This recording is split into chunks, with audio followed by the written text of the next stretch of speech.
ప్రతిపక్ష పార్టీ నాయకుల యొక్క ఎజెండా ఉంటే రానున్నటువంటి రోజుల్లో ఈ 11 కాదు కదా, ఒక్క నియోజకవర్గానికి మీరు పరిమితం అయిపోయినా ఎలాంటి ఆశ్చర్యం కూడా పడవలసిన అవసరం లేదని ఈ సందర్భంగా తెలియజేసుకుంటూ, మన బొబ్బిలి నియోజకవర్గంలోనే దాదాపు 700 కోట్ల రూపాయల అభివృద్ధి సంక్షేమ కార్యక్రమాలు ఈ 2 సంవత్సరాల్లో మనం చేశామంటే దాని ఘనత కూటమి ప్రభుత్వానికి, మన శాసనసభ్యులు బేబీ నాయన గారిదని ఈ సందర్భంగా మీ అందరికి కూడా తెలియజేసుకుంటూ, మరి ఎంత చక్కగా కొత్తగా ఎన్నికైన మొదటిసారైనా సరే ఎంత చాకచక్యంగా సీనియర్ ఎమ్మెల్యేలు సైతం పోటీనిస్తూ ఏ రకంగా అభివృద్ధి పదవులు బొబ్బిలి నియోజకవర్గం తీసుకెళ్తున్నారో, రానున్నటువంటి 3 సంవత్సరాల్లో ఇంకా రెట్టింపు ఉత్సాహంతో మీరు పనిచేయాలని, మంత్రి అవ్వాలని సంపూర్ణంగా ఈరోజు సర్వేలు చూసాం, మనందరం కూడా చూసాం, చాలా మంది చూసాం. మన బొబ్బిలి శాసనసభ్యులు బేబీ నాయన గారిని 9వ ర్యాంకులో ఉంచారు.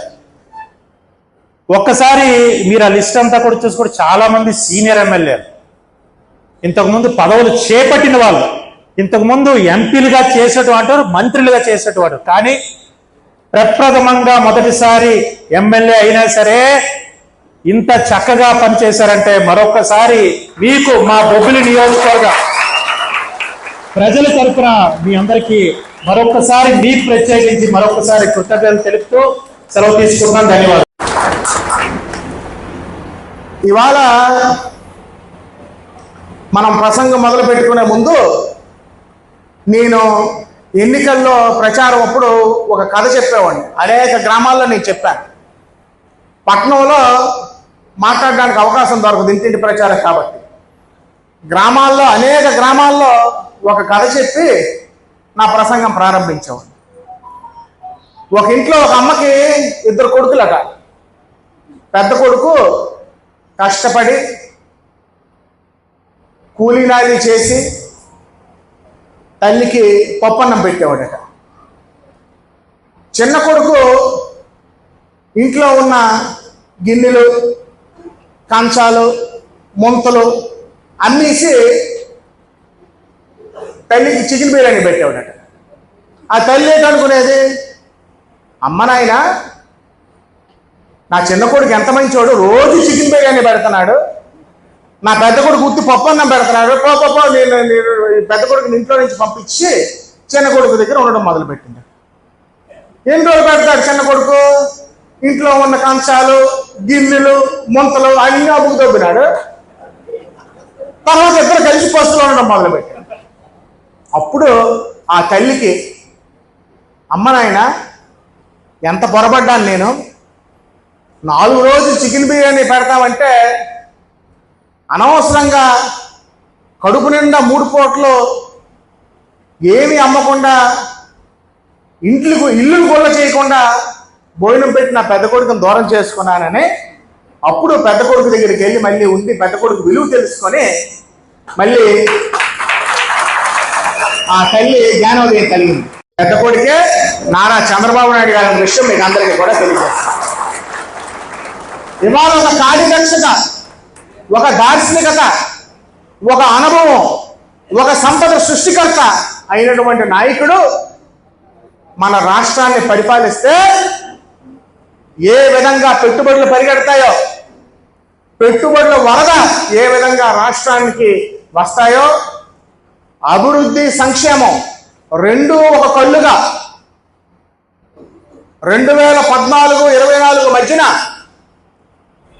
ఆర్థిక ఉగ్రవాదం మన ఎకానమీతో జరిగిన మన గల్లా పెట్టి, మన రాష్ట్రంతో గల్లా పెట్టి పూర్తిగా నిర్వీర్యమైపోయిన, క్రమశిక్షణ లేని ఖర్చున్న అవన్నిటినీ కూడా అధిగమించి ఇవాళ ఒక కార్యదక్షత, ఒక అనుభవం, ప్రజలకి మంచి చేయాలనేటువంటి సంకల్పంతోనే ఈ రాష్ట్రాన్ని పరిపాలిస్తున్నటువంటి మన ముఖ్యమంత్రి వర్యులు నారా చంద్రబాబు నాయుడు గారు ఈ 2 సంవత్సరాలు ఎన్నో సవాళ్ళను అధిగమించారు. మేము ఎమ్మెల్యేలుగా ప్రమాణ స్వీకారం చేసి మొదటిసారి ఎన్డీఏఎల్పీ మీటింగ్ అయినప్పుడు పయ్యావుల కేశవ్ గారు ఆర్థిక మంత్రిగా ముఖ్యమంత్రి వర్యులు పవన్ కళ్యాణ్ గారు, అదేవిధంగా బీజేపీ పెద్దలు రాష్ట్రం తాలూకా ఆర్థిక పరిస్థితి గురించి చెప్తే మేము నిజంగా భయపడ్డాం. అవ్వాలి మేము నిజంగా భయపడ్డాం. ఎన్నో హామీలు ఇచ్చాం, నియోజకవర్గంలో ఎన్నో కార్యక్రమాలు చేయవలసి ఉంది. ఆర్థిక పరిస్థితి ఎలాగుందంటున్నారు. నేను నా ప్రజలకు ఇచ్చినటువంటి మాట ఎలాగ నిలబెట్టుకోగలను నిజంగా అవ్వాలా. నాకు ఆ రాత్రి నిద్ర పట్టలేదు. కానీ ఇవాళ కార్యదక్షతతోనే నారా చంద్రబాబు నాయుడు గారి యొక్క గొప్పతనం వల్ల, అదేవిధంగా పవన్ కళ్యాణ్ గారి సహాయ సహకారాల వల్ల, ముఖ్యంగా కేంద్ర ప్రభుత్వం ఈ ఆర్థిక సంక్షోభంలో కూడా విభజనప్పుడు తీరని అన్యాయం మన రాష్ట్రానికి జరిగిన ఇవాళ కేంద్ర ప్రభుత్వం ఒక పెద్దన్న పాత్ర పోషించి మన రాష్ట్రాన్ని ఇంచుమించు దత్తత తీసుకున్నట్లుగా వ్యవహరించి మోడీ గారు మరి కేంద్ర ప్రభుత్వం ఏదైతే ఉందో ఇవాళ రాష్ట్రానికి అన్ని విధాలుగా చూసుకుంటున్నారు. కొంతమంది ప్రత్యర్థులు విమర్శిస్తారు, లేదా తెలుగుదేశం పార్టీ వాళ్ళ, జనసేన పార్టీ వాళ్ళ కేంద్ర ప్రభుత్వం నడుస్తుంది, ఎవరి గురించి ఇస్తారు. అది చాలా తప్పది. ఈ రాష్ట్ర ప్రజలు ఒక నమ్మకంతోని, ఒక భరోసాతోని రాష్ట్రాన్ని మళ్ళీ గాడిలో పెడతారన్న నమ్మకంతోనే ఈ ఆంధ్ర రాష్ట్రం కాదు, బహుశా రాజకీయ చరిత్రలో ఏనాడో లేని కనీవిని ఎరుగని తీర్పు ఎన్డీఏ కూటమికి రాష్ట్ర ప్రజలు ఇచ్చారు. ప్రజలు ఇచ్చినటువంటి తీర్పుకి అనుగుణంగా ఈ రాష్ట్ర ప్రజల యొక్క రుణం మరి అభివృద్ధి రూపంలో నరేంద్ర మోడీ గారి కేంద్ర ప్రభుత్వం తీర్చుకుంటుందన్న విషయం వారిని అందరికీ కూడా సభాముఖంగా తెలియజేస్తారు.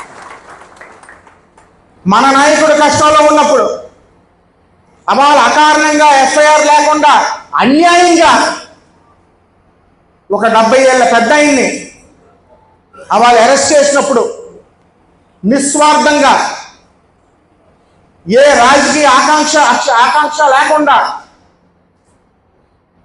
కష్టంలో అండగా నిలబడాలి. ఈ రాష్ట్రం గత ప్రభుత్వంలో ఒక తప్పుడు డైరెక్షన్లో వెళ్తుంది. ఈ రాష్ట్రాన్ని, ఈ రాష్ట్ర ప్రజానికాన్ని కాపాడుకోవాలని నిస్వార్థంగా, అన్కండిషనల్గా అవాళ మన కష్టకాలంలో మన పార్టీకి, మన నాయకుడికి అండగా నిలబడిన వ్యక్తి మన ఉప ముఖ్యమంత్రి వర్యులు పవన్ కళ్యాణ్ గారు. వారి యొక్క సహాయ సహకారం మనం ఎప్పుడు కూడా మర్చిపోకూడదు. ఇవాళ గ్రామీణ ప్రాంతాలకి, మాలాంటి ప్రకృతి ప్రేమికులకి అందరినీ కూడా ఒక దిక్సూచిగా మన ఉప ముఖ్యమంత్రి వర్యులు, పంచాయతీరాజ్ శాఖ మంత్రిగా ఇవాళ రాష్ట్రానికి గత 5 సంవత్సరాల్లో ఎంతో అధోగతి పాలైపోయినటువంటి మన పంచాయతీరాజ్ వ్యవస్థని ఇవాళ గాడిలో పెట్టడమే కాకుండా కనీ విని ఊహించిన రీతిలో పూర్తిగా నిర్వీర్యమైపోయినటువంటి పనుల్ని ఇవాళ వారు పంచాయతీరాజ్ శాఖ మంత్రిగా ఈ రాష్ట్రంలో పరుగులు పెట్టేస్తున్నారంటే అది నిజంగా పవన్ కళ్యాణ్ గారి యొక్క కార్యదక్షతను మీకు అందరికీ కూడా తెలియజేస్తాను.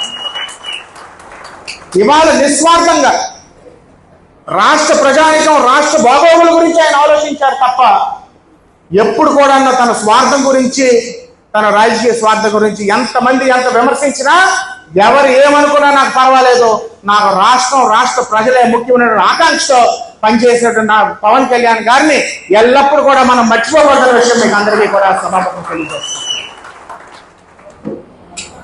ఇవాళ మేము తెలుగుదేశం పార్టీలో రాకముందు మరప్పుడు తెలుగుదేశం పార్టీలోకి రావడానికి నాకు కొంత పునరాలోచన ఉన్నప్పుడు పెద్దలు కళా వెంకట్రావు గారు నాకు ఫోన్ చేసి, అప్పుడు రాష్ట్ర పార్టీ అధ్యక్షుడు తెలుగుదేశం పార్టీ, మీరు ఒక్కసారి యువనాయకులు నారా లోకేష్ గారితో మాట్లాడండి, మాట్లాడి మీకు వారు చెప్పింది నచ్చితేనే మీరు రాజకీయ నిర్ణయం తీసుకోండి, కానీ లేకపోతే తీసుకోకండి అని అవాళ వారు చెప్తే వారిని మొదటిసారిగా తెలుగుదేశం పార్టీలో చేరకముందు లోకేష్ గారిని హైదరాబాద్లో కలవడం జరిగింది. వారితో అవాళ నేను 40 నిమిషాలు మాట్లాడాను. ఆ గడి దాటి గుమ్మం దగ్గరికి వచ్చి చెప్పులు వేసుకుని లిఫ్ట్లోనే కళ వెంకటరావు చెప్పాను, ఏమండి జీవితాంతం రాజకీయ పైన అంటూ చేసి ఎవరితో నేను చేస్తానంటే నారా లోకేష్ గారితోనే చేస్తానని అవ్వాలని చెప్పడం జరిగింది. అనేక విమర్శలు ఎక్కడ పోయిందో అక్కడ ఎదుర్కొన్నారు, అనేకమైనటువంటి విమర్శలు చేశారు, బాడీ షేమింగ్ చేశారు, కుటుంబాన్ని అవమానించారు. అవన్నీ ప్రతిపక్ష పార్టీలు చేసినటువంటి అవమానాల్లో కొట్టినటువంటి దెబ్బలు ఒక రాయి కన్నా గట్టిగా ఆయన్ని చేసి ఇవాళ మన రాష్ట్రంలోని ఎన్డీఏ కూటమి ప్రభుత్వంలోకి రావడానికి వారి పాదయాత్ర ఎంతో దోహదపడిందన్న విషయం మనం ఏ రోజు కూడా మర్చిపోకుండా మీకు అందరికీ కూడా సభావం తెలియజేస్తున్నాం. ఇవాళ ఒక సామాన్య కార్యకర్త ఏ పార్టీలోడైనా సరే కష్టంలో ఉన్నానని వారి దృష్టికి తీసుకెళ్తే ఇవాళ సాయం చేసే పరిస్థితి నారా లోకేష్ గారు. అదేవిధంగా విద్యా వ్యవస్థలో కనీవిని విధంగా 16,000 డిఎస్సి పోస్టులు వేసి ఇచ్చినటువంటి జాబ్ క్యాలెండర్ ప్రకారంగా హామీ నిలబెట్టుకుంటే ఇవాళ విమర్శలు చేస్తున్నారు ప్రతిపక్ష పార్టీలు. మీకు 5 సంవత్సరాల్లో మీకు చేత కాలేదు, మేము చేస్తాను వచ్చి మమ్మల్ని ముందుకెళ్ళినవరు. మీరు ఎన్ని విమర్శలు చేసినా, మీరు ఎన్ని ఆటంకాలు సృష్టించినా, మీరు ఎంత కొట్టుకుని గింజుకు సచ్చినా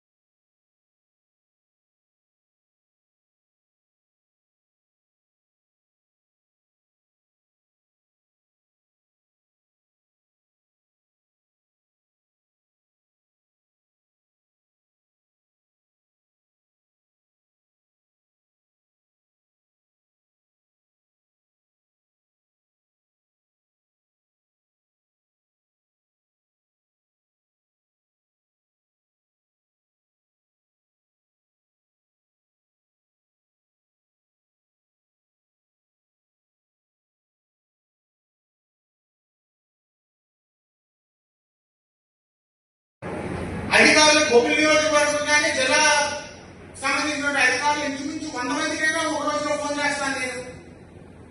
మీరు మళ్ళీ రెండోసారి ఫోన్ చేయకుండా దాని విషయం ఏంటంటే నాకు తిరిగి చెప్పాల్సినటువంటి నైతిక బాధ్యత మీకు అందరికీ ఉంది. అలాగే వాయిదా చేసుకుని రాశారు. మీరు 20 ఫోన్లు చేసినా 30 ఫోన్లు చేసినా మీ పంతంలో మార్పు లేకపోతే దయచేసి బొబ్బిలి నియోజకవర్గంలోని బొబ్బిలి మా దగ్గర పనిచేయగలిగిన విషయం మీకు అందరికీ కూడా